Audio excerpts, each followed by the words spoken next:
In a memo filed Wednesday, Chauvin's lawyers point out why he's a candidate for probation, citing his age and the fact that he could be targeted in prison, his lack of criminal history, cooperation in court and while out on bail, and the support he would have from his family. One thing that struck me about the memo was it had no expression of remorse. Former Hennepin County Chief Public Defender Mary Moriarty says that's significant because one of the grounds for allowing probation at sentencing is if the convicted person takes responsibility for their actions. Not only did we not see that, we didn't even see any expression of remorse while maintaining Chauvin's innocence. The state filed a similar document Wednesday, arguing why Chauvin should face 30 years in prison, pointing out the court has already found there were these 4 aggravating factors in the case, all of which could lead to more jail time. A third document filed by the defense argues why Chauvin should get a new trial entirely, citing the process was tainted because of its location, media attention, and juror misconduct. Moriarty says while it's highly unlikely this filing would lead to a new trial, it's a glimpse into this case's future. This is just a preview of the types of issues the defense will try to appeal.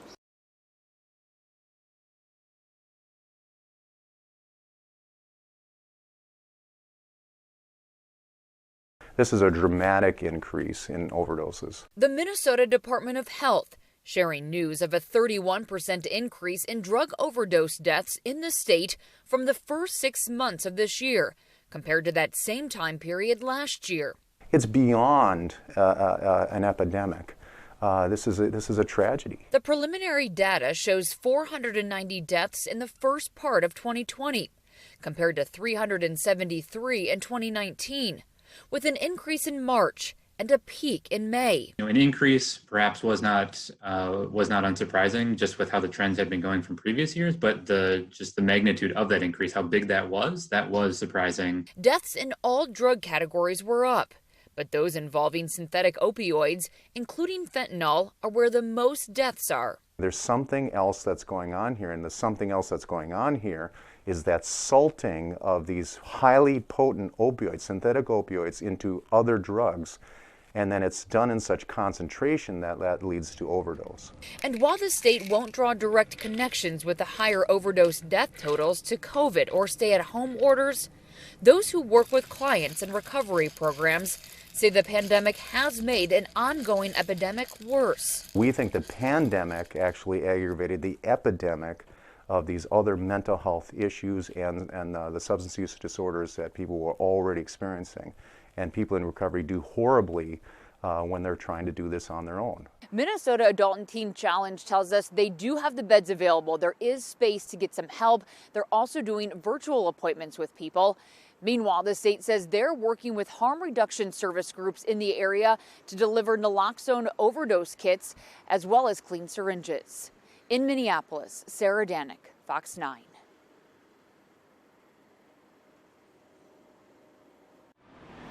This day is always important to small business owners, but this year it's critical. And small business owners here at the Midtown Global Market are pleading. Please don't forget about us this holiday shopping season. They're here to help make your holiday season merry and bright. What don't I sell? By selling handmade items you can't get anywhere else during a Christmas shopping season that hasn't been like anything else. It means a lot that you do have people who come out and still support and understand that the smaller businesses didn't get the $1 million bailouts and we do still need help. It's been especially hard for small businesses that depend on holiday festivals and pop-up shops to sell. Many have been called off because of COVID. They're just so bummed out that everything is canceled. A lot of people were actually looking forward to that, those events, those connections, that money coming in. But they are finding ways to survive, starting with moving more of their merchandise online. I opened my website. We just launched it 3 days ago. Dar Medina, which sells handcrafted merchandise from Morocco, has been at Midtown Global Market for 4 years, but has struggled the last 9 months. Not little, but lots slower. Owner Mustafa says it's not just his family he's working hard for, but the artisans in Morocco as well. It's handicrafted. And those families back home in Morocco, they are counted on me even without COVID. So now it's more worse for them, especially back home. These businesses wanting shoppers to really understand the power of their dollar this year. I think it really makes an impact. I mean, that could be the difference between someone being able to get groceries and sharing their one Christmas wish for the season. It's just been kind of slow, and we're hoping it picks back up and everything goes back to normal soon. It would be great. In Minneapolis, Sarah Danek, Fox 9. No matter how you slice it, Thanksgiving will be different this year. We're just trying to do anything to make the holidays a little bit enjoyable and more normal. At Bourbon Butcher in Farmington, they're focused on what they know best, cooking up meat, which will include turkeys and hams this Thanksgiving. With everybody not knowing exactly what their plans are for the upcoming holiday, we're trying to do our part to simplify things.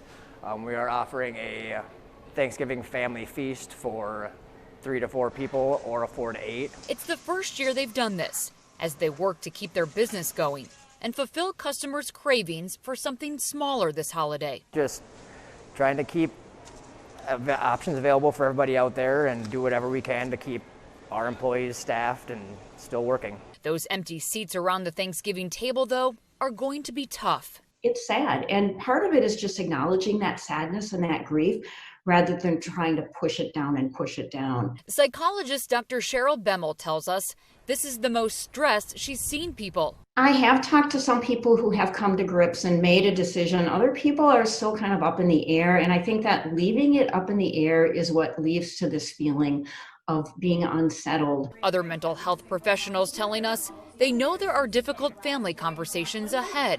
Setting boundaries with family that don't have the same maybe ideas about how the holiday should be this year can be the hardest part. So they're recommending taking some time to pause and be grateful in whatever ways we can. It's a great time to just take a moment, no matter what your spiritual practices are, but to do something to just recognize the year that we've been through. Dr. Bemmel is also telling her patients that before you sit down to have that Thanksgiving meal, get outside and get some exercise. She says getting fresh air, getting your body moving is absolutely critical during this tough time, no matter what kind of Thanksgiving you're having. In Farmington, Sarah Danek, Fox 9.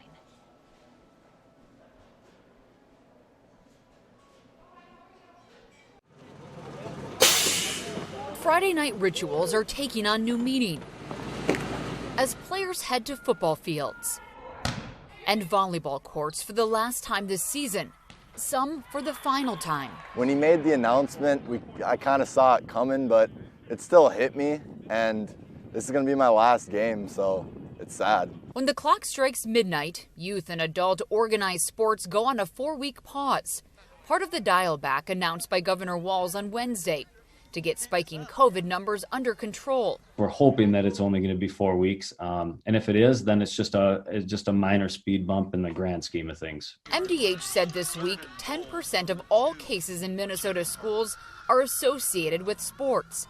Athletic directors we spoke with tell us the announcement was not unexpected. There was empathy for our coaches, our families, and most importantly, our student athletes. But I have to admit I was not surprised by the decision. And number 5, Kate Portis. High school volleyball and football bearing the brunt of the sudden end to the season, with games still on the schedule. Offside, Minneapolis Star. That's the hardest part in our job right now is we are just constantly changing. Let's go Blacks, we're here. But what we're hearing is more about the resiliency of the athletes, understanding life lessons happen in play and in pause. We're just thankful to be out here playing. These are my brothers. We've created a brotherhood in these last couple of years, and I'm super thankful to be out here playing with them. This game's going to mean a lot to us, and it'll be one we remember for our whole lives. Great job, fellas. Let's go to the half. The athletic directors are now working with the coaches to make sure that they can stay virtually connected with the student athletes so that they feel connected and don't feel alone during this 4-week pause. In Shakopee, Sarah Danek, Fox 9.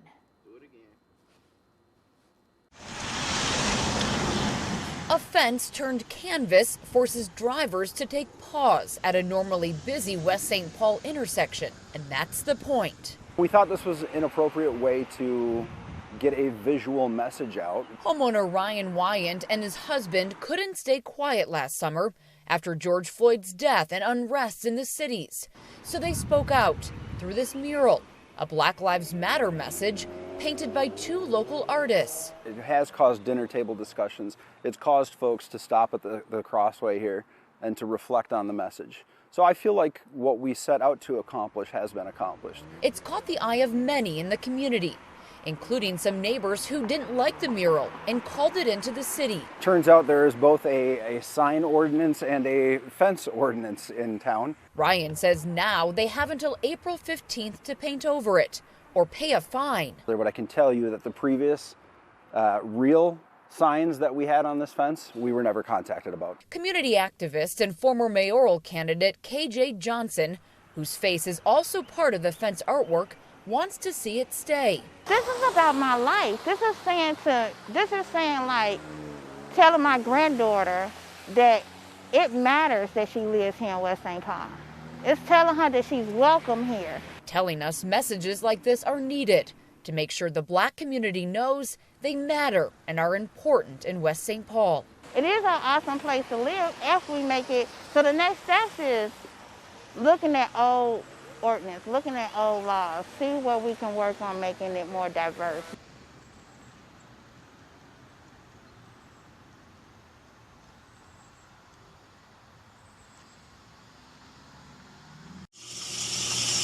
Max Broik knows how to whip up what his Skyway customers like. A morning latte on the run, a good sandwich for their lunch break. And lately, he's really gotten to know them well. I do know everyone that comes in now. It's the same people every day, and I do know them real well and appreciate them coming in. That's because with many downtown Minneapolis employees holed up at home, foot traffic through the city's skyways is next to nothing. Before 10 a.m., my business has gone from doing hundreds of transactions down to doing dozens each day. The Minneapolis Downtown Council has been tracking the numbers and says about 78% of downtown businesses are open in full or at reduced hours. 14% plan to reopen in the spring and summer, and 8% have closed permanently. While it's tough to see any kind of business close, Max says the pandemic has allowed some new ideas to take root. With COVID gave me an opportunity to work on something I've been wanting to do for a long time. A popular granola bar in the cafe's bakery case he's been making for years is getting some more attention. Max's bars are now being professionally made, packaged, and sold at stores around the state as a way to supplement a dwindling income. And I always wanted to try to scale that business up and get it going, but I never really had time. So this has given me the opportunity to put a lot of time and effort into that. And Max is staying hopeful that no matter what happens, things can only get better. When times get tough, it creates an opportunity for innovation, and I just have to keep going. I can't just shut down and close. I'm not going to do it.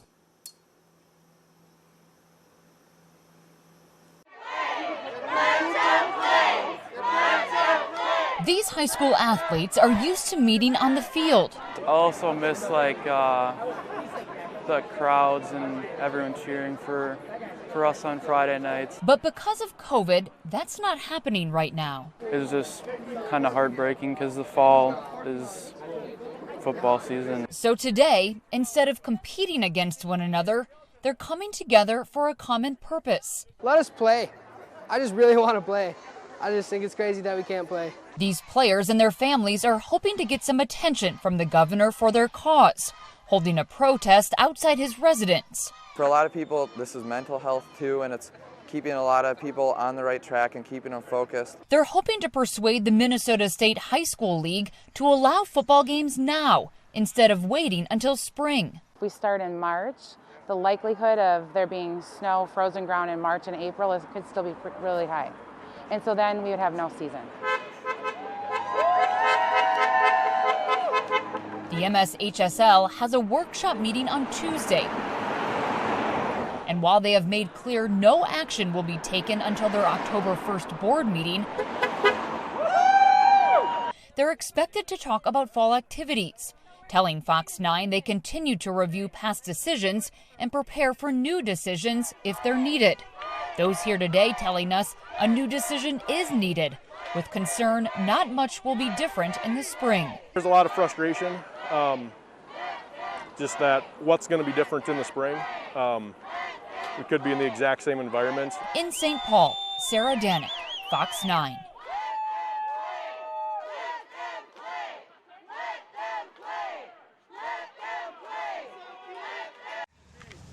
Welcome, everybody. They're the faces of first responders, remembering colleagues who had been there with them, now gone.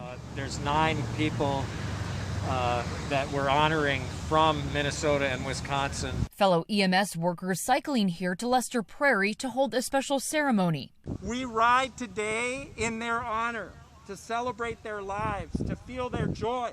This smaller event in place of bigger EMS memorial bike rides that normally happen around the country, canceled because of COVID. We decided to do here in the Midwest is ride for the individuals that were lost in Minnesota and Wisconsin. So each day we rode for a different person. Today, the honoree is flight nurse Deb Schott. She absolutely loved it. That's all she would talk about every time you saw her out in the public and asked her about it. She just raved about it. It was what she really loved to do.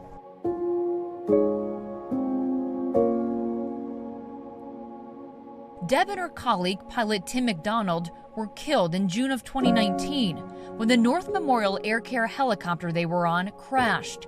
A third on board, flight paramedic Josh Duda, survived.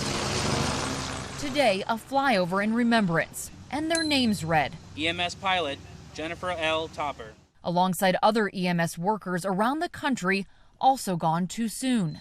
EMS pilot Glenn Moorthorpe. Hard to talk about.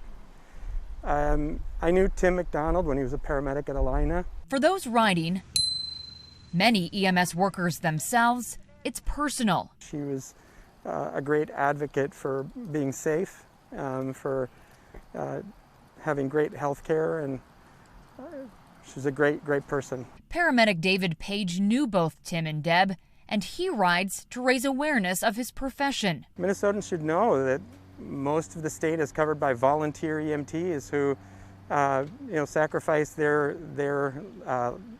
time, their lives without often any reward whatsoever. And to let the world know they always remember. We care, that we're still here, that we will never forget.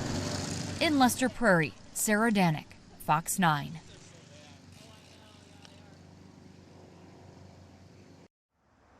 It's a site that's here to stay, for now, at the Minnesota State Capitol. I feel like we are in a good place. Now, I say that guardedly, knowing that on any given day, any plan can be overcome. Public Safety Commissioner John Harrington sharing with us, since Wednesday, State Patrol staffing and Capitol security has increased.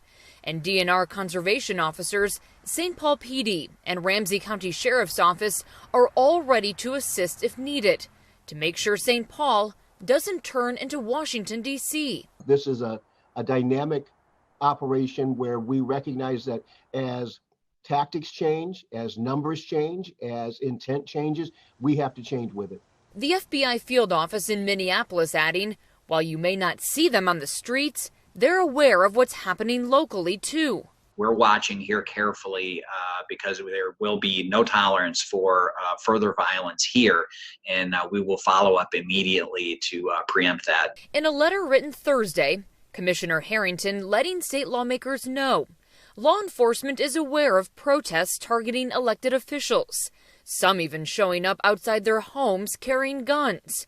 It's believed protesters may soon target the homes of local judges and state legislators, too. The commissioner adding, while there are few known active threats to the state capitol, they are working hard to prevent any chaos and reminding elected leaders their words matter and not to stand by silently if violence takes hold and laws are broken.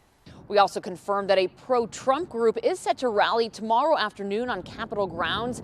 This is the same group that was out on Wednesday afternoon protesting, but they did so peacefully. They've also indicated that they have plans to stop at homes afterwards to protest, although it's not clear where they may go. In St. Paul, Sarah Danick, Fox 9.